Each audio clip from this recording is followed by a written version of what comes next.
The U.S. women's national team barely, and I mean barely, moves on to the knockout stage of the Women's World Cup after some average play in the group stage, and that includes a 0-0 draw to Portugal. So let's welcome back Coach Stephanie Savino, the head coach of Morris Elite in the USLW League.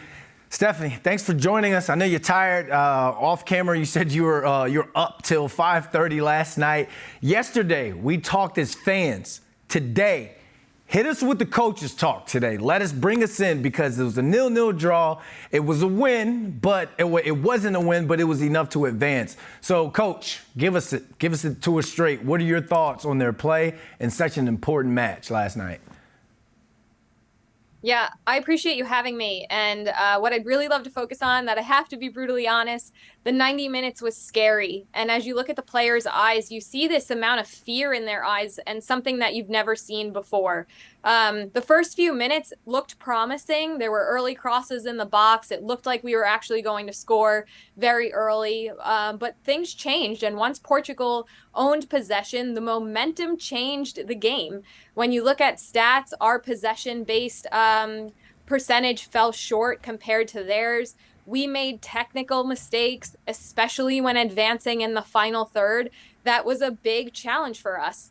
Decisions on the ball were either done without purpose or done frantically. Game changers fell short of their duties. They led with their feet versus leading with the experience that they have on their shoulders. So yes, we advance, but that is not the advancement that we would typically like to lead with as we head into the round of 16. Well, I got some questions. I'm sorry, I'm going off topic here when it comes to the question. When you talk about that fear in this experience, is that because it's kind of like a brand new team almost?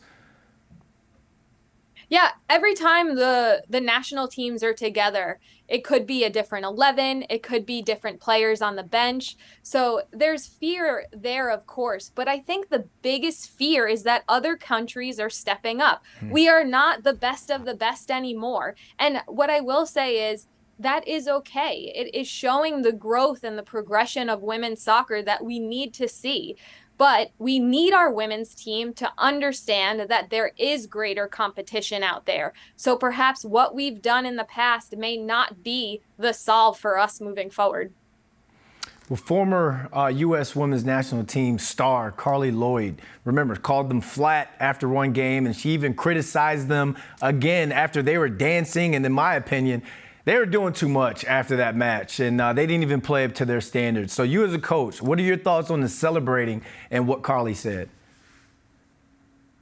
That is the question of the day. What Carli said was absolutely right if you're looking at it from a former player-to-player lens.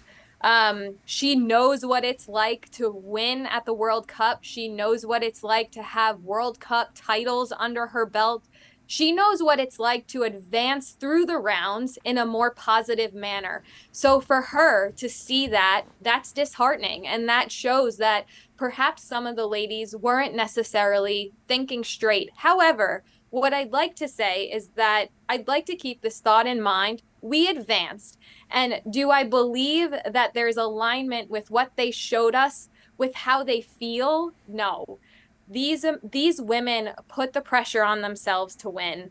They want the three-peat just as much as we want to see the three-peat.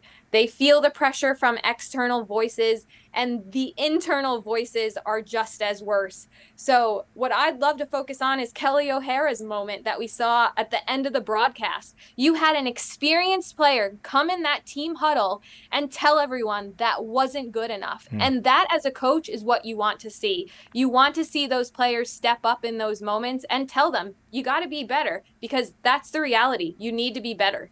Yeah, and I'm going to come to Carli's defense, because you're talking about culture. She is the culture when it comes to U.S. women's national soccer team. She's set a dominate type culture, not survive type culture. So at the end of the day, like you said, they advanced, gone to the round of 16, the knockout stage.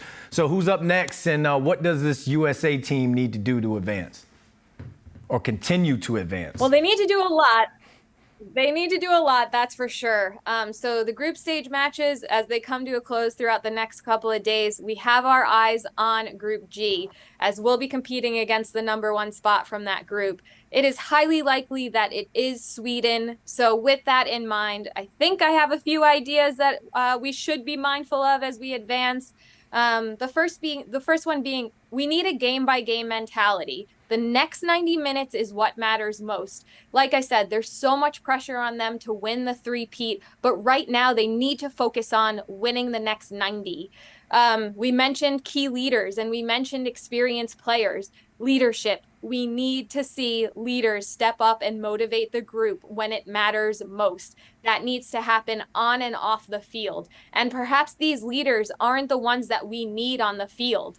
We need them to just be the voices at this moment that motivate us and remind us of what it's like to have a winning mentality. And finally, I'll draw us back to some basics. We need to fix our touches. We need to be smarter on the ball. We need to make better decisions, especially when it comes to the final third. So, game by game mentality, leadership, some basics, and just get the job done. Go on from there, but get the W. At the end of the day, it's all about the W.